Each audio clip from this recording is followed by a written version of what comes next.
43वां अध्याय शिव द्वारा शुक्राचार्य को निगलना।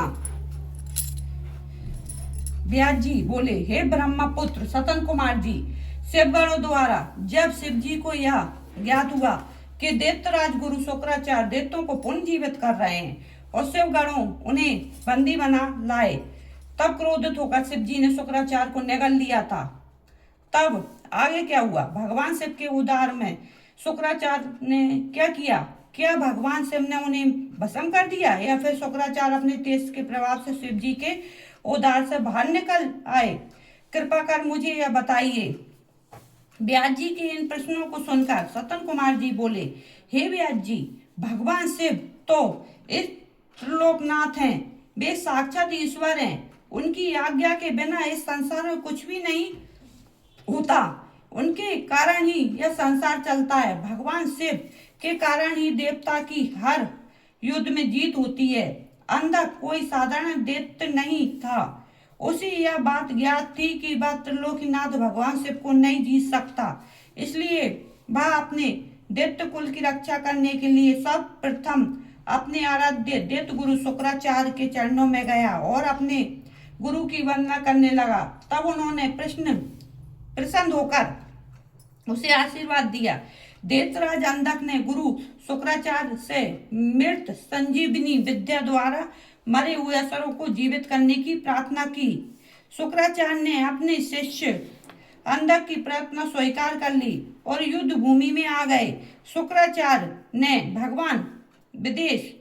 भगवान शिव का स्मरण कर अपनी विद्या का प्रयोग आरंभ किया।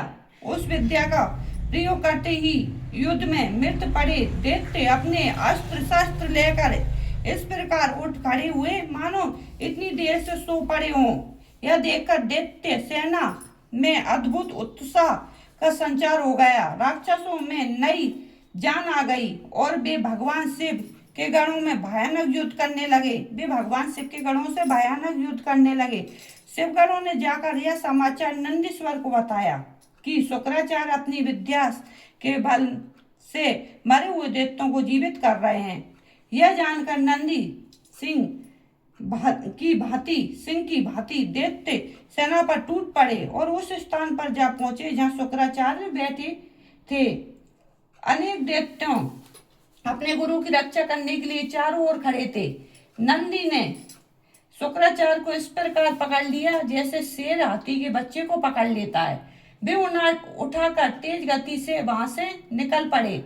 नंदी सुवर को इस प्रकार अपने गुरु को उठाकर ले जाते देख सभी दैत्य उन पर टूट पड़े, परंतु नंदी अपनी वीरता का परिचय देते हुए सबको पछाड़ते हुए आगे बढ़ते रहे। नंदी के मुख से भयानक अग्नि वर्षा हो रही थी, जिससे दैत्य उनकी ओर नहीं बढ़ पा रहे थे।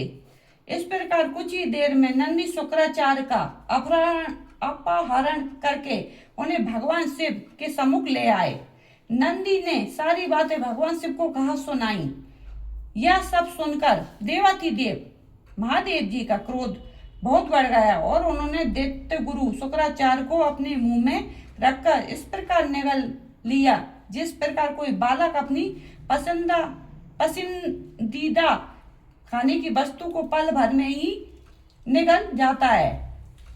जय हो भोलेनाथ की, जय हो मेरी मातेश्वरी मैया की, जय हो जगदम्बे मैया की।